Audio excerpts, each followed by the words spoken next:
2024 की चुनावी लड़ाई के मोड में अब हर दल आ चुका है। बीजेपी, जेडीयू और आरजेडी जैसी बड़ी पार्टियों से लेकर वीआईपी, हम और जाप जैसी छोटी पार्टियां रणनीति बनाने में जुट गई है। लोजपा के दोनों गुटों ने भी पूरे दमखम के साथ अपनी कमर कस ली है। अब तक की जो तस्वीर उभर कर सामने आ रही है, उससे साफ संकेत मिल रहे हैं कि लड़ाई जय श्री राम वर्सेस जाति जाति की ही होगी। इसे लेकर बीजेपी से लेकर महागठबंधन तक सियासी हड़बे हथियार के साथ हुंकार भरने लगे हैं। इसके साथ ही यह भी लगभग साफ है कि बिहार में महागठबंधन के साथ बीजेपी की सीधी लड़ाई होगी और इसी दिशा में दोनों दलों की तैयारी के साथ रणनीति आगे बढ़ रही है। दोनों ही खेमे अपने सधे अंदाज में आगे बढ़ रहे हैं। बिहार जीतने को दोनों ही खेमे सियासी मैदान सजाने में जुट गए हैं। ये कहना ज्यादा सटीक होगा कि बिहार बचाने में महागठबंधन के नेता लग गए हैं, तो बिहार जीतने के लिए बीजेपी अपना मंथन तेज कर चुकी है। पॉलिटिकल एक्सपर्ट की माने तो बीजेपी वर्सेस महागठबंधन ने अपने अपने लाभ के लिए मुद्दे भी लगभग तलाश लिए हैं। एक ओर धर्म तो दूसरी ओर कास्ट पॉलिटिक्स की तस्वीर बनने लगी है। यही कारण है कि बीजेपी अपनी हर रणनीति को सीधे राम मंदिर, हिंदू मुस्लिम और मंदिर मस्जिद की ओर ले जा रही है, तो महागठबंधन अपनी रणनीति को जाति की ओर लेकर जा रहा है। इतना ही नहीं, नीतीश कुमार ने भी अपने कदम अब बिहार से बाहर ले जाने शुरू कर दिए।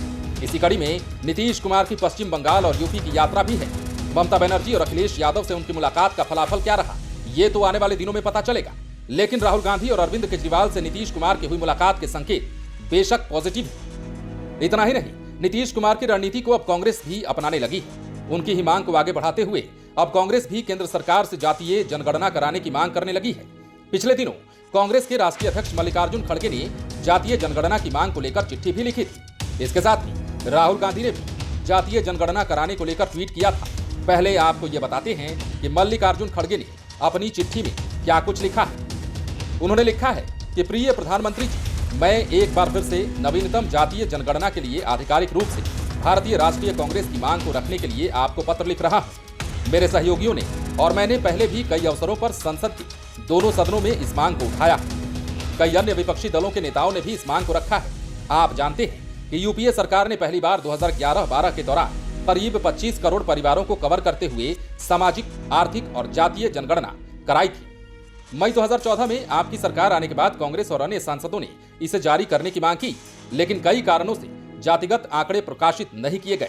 मुझे आशंका है कि नवीनतम जातीय जनगणना के अभाव में सामाजिक न्याय और सशक्तिकरण कार्यक्रमों, विशेष रूप से ओबीसी के उत्थान के लिए आवश्यक डेटाबेस अधूरा है। ये जनगणना केंद्र सरकार की जिम्मेदारी है। मल्लिकार्जुन खड़गे ने आगे ये भी लिखा है कि बिहार में मुख्यमंत्री नीतीश कुमार पहले ही जाति आधारित जनगणना का ऐलान कर चुके हैं।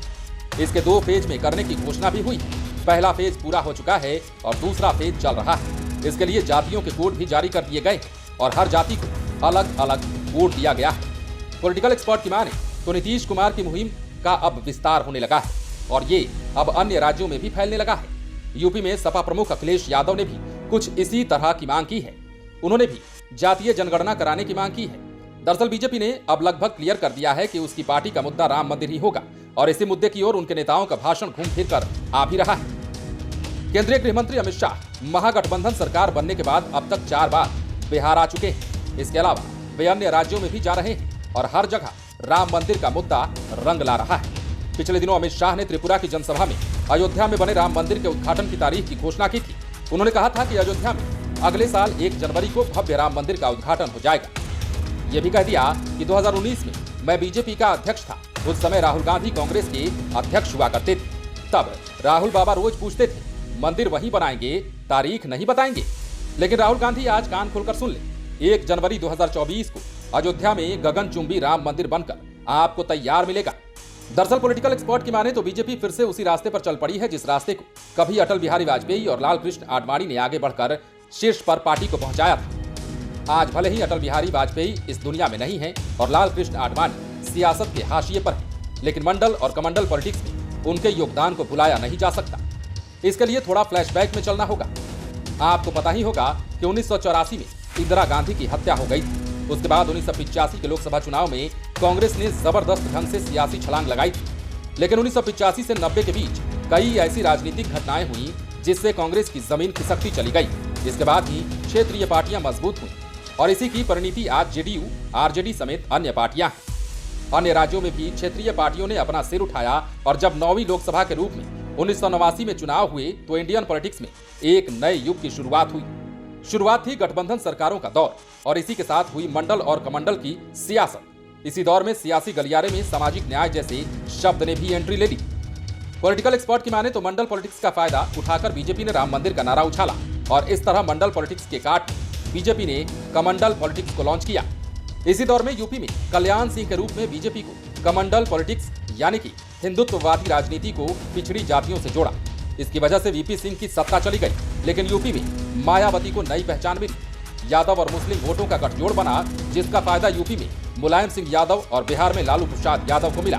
हालांकि सुप्रीम कोर्ट की पहल के बाद मंदिर विवाद अब खत्म हो चुका है। ऐसे में पॉलिटिकल एक्सपर्ट भी मानते हैं कि बीजेपी के पास अब कमंडल पॉलिटिक्स के नाम पर भव्य मंदिर निर्माण का मुद्दा है, जिसके उद्घाटन की तारीख बताकर केंद्रीय गृह मंत्री अमित शाह ने कमंडल पॉलिटिक्स को काफी सलीके से हवा दे दी। चूंकि 2024 के अप्रैल-मई माह में लोकसभा चुनाव होना है और 1 जनवरी को राम मंदिर के उद्घाटन की तारीख रखी गई है, पॉलिटिकल एक्सपर्ट की माने तो इससे आसानी से समझा जा सकता है कि चुनाव और मंदिर का कैसा संबंध होगा और लोग मंदिर निर्माण को लेकर कितने उत्साहित होंगे। ये अलग बात है कि मंदिर के उद्घाटन से लोकसभा चुनाव में बीजेपी को फायदा होगा या नहीं, लेकिन 2023 में पूरे वर्ष इस मुद्दे को भुनाने में वो पीछे बिल्कुल नहीं रहेगी। बहरहाल बीजेपी के हिंदुत्व और जय श्री राम के मुद्दे को महागठबंधन कास्ट पॉलिटिक्स से ही टक्कर दे सकता है। इसके लिए नीतीश कुमार से लेकर लालू यादव तक जातीय जनगणना पर जोर दे रहे हैं। जब इसे केंद्र की मोदी सरकार ने नकार दिया, तब नीतीश कुमार ने जाति आधारित जनगणना का रास्ता निकाला, तो इस मुद्दे को अब राहुल गांधी ने भी लोक लिया है।